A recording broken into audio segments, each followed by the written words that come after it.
Baik, Baik ya, sebelum memulai pembelajaran hari ini, langkah baiknya kita memulai dengan doa. Ketua kelas silakan pimpin doa. Oke, di sini Bu akan mengecek untuk kehadiran kalian. Apakah ada yang tidak hadir? hadir semua Bu. Hadir semua ya. Nah, di sini kita akan belajar mengenai kehidupan masyarakat Indonesia pada masa Islam.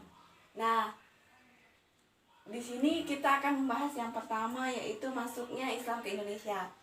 Ada beberapa pendapat mengenai masuknya agama Islam ke Indonesia.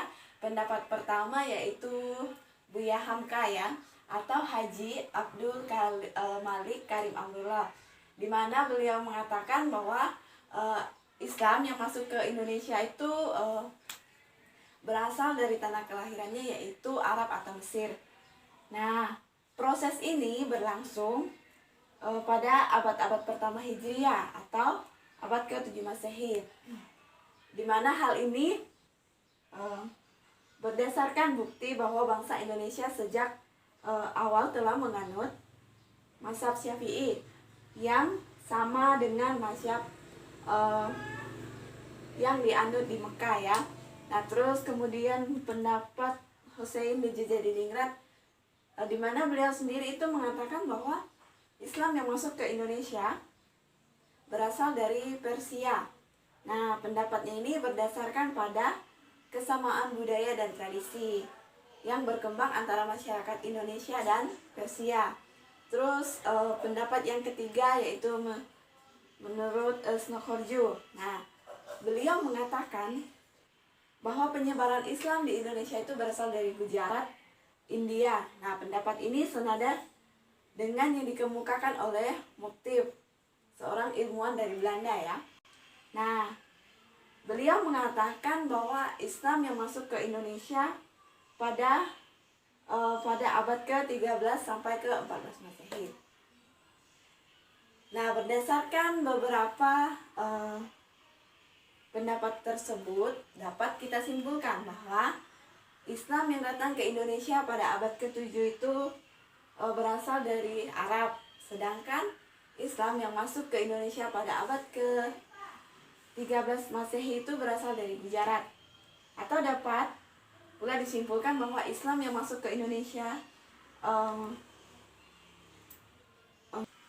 dapat pula disimpulkan ya bahwa Islam masuk ke Indonesia secara perlahan-lahan dimulai pada abad ke-7 Masehi dan mendapatkan bentuk secara politik pada abad ke-13 Masehi. Nah, di sini kita akan masuk ke materi atau pembahasan kedua ya, yaitu persebaran Islam ke Indonesia. Nah, bagaimanakah cara persebaran Islam ke berbagai tempat di Kepulauan Indonesia? Nah, ada beberapa cara yang dilakukan dalam menyebarkan Islam di Indonesia.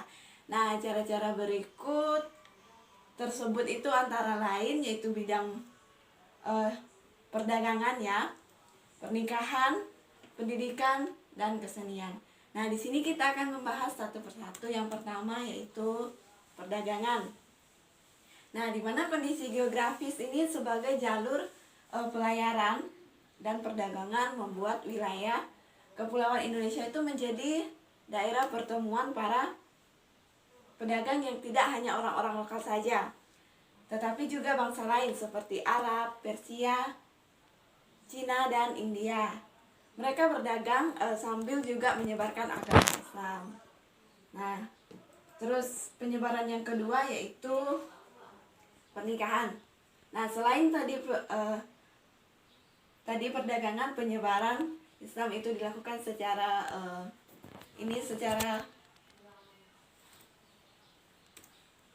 perdagangan ya. Nah, penyebaran Islam juga dilakukan secara melalui pernikahan. Nah, para pedagang muslim yang menetap di sekitar pelabuhan banyak yang melakukan pernikahan dengan penduduk setempat. Nah, dari pernikahan inilah terbentuklah ikatan kekerabatan antara pihak laki-laki dan pihak keluarga perempuan.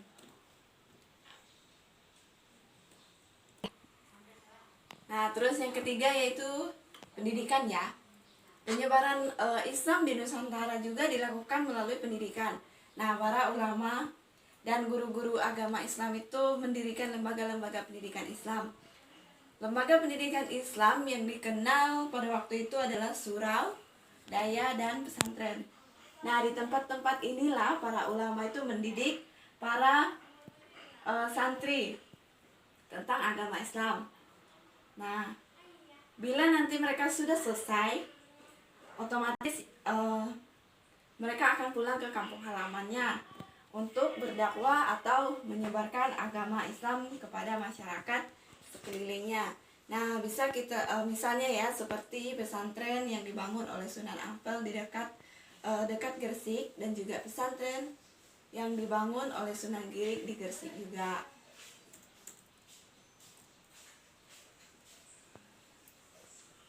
Terus selanjutnya atau yang terakhir itu pembahasan tentang penyebaran Islam ke Indonesia. Yang terakhir itu kesenian. Nah, penyebaran Islam juga dilakukan melalui pertunjukan seni ya, seperti pertunjukan wayang kulit.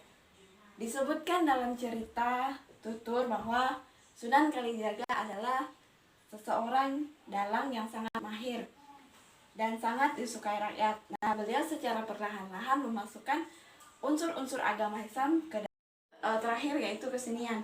Nah, penyebaran Islam juga dilakukan melalui pertunjukan seni seperti pertunjukan wayang kulit. Nah, disebutkan dalam cerita tutur bahwa Sunan Kalijaga adalah seorang dalang yang sangat mahir dan sangat disukai rakyat. Nah, beliau secara perlahan-lahan memasukkan unsur-unsur agama Islam ke dalam cerita dan pertunjukan wayang, sehingga akhirnya dapat menarik rakyat agar mau masuk menganut agama Islam.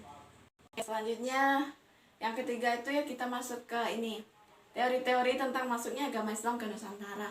Nah, di sini ada 3 teori ya tentang masuknya agama Islam ke Nusantara. Yang pertama itu teori Gujarat. Nah, di mana menurut Snokhorjo, seorang tokoh dari Belanda itu menyatakan bahwa Islam masuk ke Nusantara sekitar abad ke-13 Masehi, yang dibawa oleh para pedagang Islam dari Gujarat, daerah India. Nah, ada 2 bukti yang mendukung teori ini. Yang pertama yaitu batu nisan Sultan Malik Al-Saleh, Sultan Samudra Pasai yang bercorak Gujarat. Nah, dan yang kedua yaitu tulisan Marco Polo, yaitu pedagang dari Venesia, yang menyatakan pernah singgah di Berlak pada tahun 1292. Terus teori yang kedua yaitu teori Mekah, di mana menurut Buya Hamka pengaruh Islam telah masuk ke Nusantara sekitar abad ke-7. Nah, yang dibawa langsung oleh para pedagang Arab. Nah, bukti Islam di Baros. Dan yang kedua itu terkait munculnya Islam, adanya makam seorang wanita di Gresik yang bernama Fatimah binti Maimun, serta temuan pemakaman Islam di Troloyo, Mojokerto. Nah, diperkirakan pada masa jayanya banyak warga Majapahit beragama Islam yang awalnya adalah beragama Hindu. Dan ketika Islam masuk, maka semuanya mayoritas menjadi agama Islam. Terus teori yang ketiga yaitu teori Hussein Dingrat. Nah, di mana Islam di Nusantara dibawa masuk oleh para pedagang Persia. Hal ini didukung adanya upacara keagamaan yang bernama upacara Tabut, yaitu upacara untuk memperingati meninggalnya cucu Nabi Muhammad yang bernama Husain bin Ali. Nah, di sini kita akan membahas materi yang terakhir atau yang keempat, yaitu pengaruh Islam terhadap masyarakat Indonesia. Nah, masuknya pengaruh Islam ke Indonesia telah membawa perubahan dalam berbagai aspek kehidupan masyarakat Indonesia. Nah, perubahan-perubahan tersebut antara lain tampak dalam bidang politik, bidang sosial, bidang agama, dan bidang kebudayaan. Nah, di sini kita akan membahas satu-satu. Yang pertama yaitu bidang politik. Nah, sebelum Islam masuk ke Indonesia, sudah berkembang kerajaan Hindu Buddha. Nah, kerajaan-kerajaan tersebut mengalami kemunduran dan digantikan perannya oleh kerajaan-kerajaan Islam. Nah, pada masa ini konsep kerajaan berubah menjadi kesultanan. Dalam sistem kesultanan, nilai-nilai Islam dapat menjadi dasar dalam pengendalian kekuasaan. Nah, yang kedua yaitu bidang sosial. Nah, selanjutnya pengaruh dalam bidang sosial pada masa Hindu-Buddha terjadi perbedaan yang tegas ya antara kelompok masyarakat. Pembedaan ini disebut dengan sistem kasta. Ini sudah kita materi ini sudah kita bahas dalam pertemuan sebelumnya. Nah, masyarakat menjadi golongan Brahmana, Ksatria, Waisak, dan Sudra. Nah, kemudian setelah Islam masuk, sistem kasta menjadi pudar karena ajaran Islam tidak menerapkan sistem kasta. Terus selanjutnya yaitu bidang agama.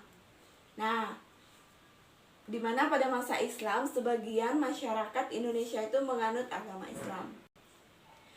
Meskipun demikian, masih terdapat masyarakat yang menganut agama Hindu-Buddha atau menganut kepercayaan terhadap roh halus. Hingga saat ini sebagian masyarakat Indonesia itu menganut agama Islam. Terus yang keempat yaitu bidang kebudayaan. Nah, perkembangan kebudayaan Islam di Kepulauan Indonesia tidak serta-merta menggantikan atau memusnahkan kebudayaan yang sudah ada. Di mana kebudayaan Islam itu mengakomodasikan kebudayaan yang sudah ada, yaitu tentunya dengan memodifikasi dan penyesuaian agar tetap sesuai dengan ajaran Islam. Di mana hal ini menyebabkan terjadinya akulturasi antara kebudayaan Islam dengan kebudayaan yang sudah ada. Nah, hasil akulturasi tersebut bisa kita lihat seperti dalam seni bangunan. Misalnya ada Masjid Demak, atapnya tumpeng. Kemudian yang kedua itu Menara Masjid Kudus.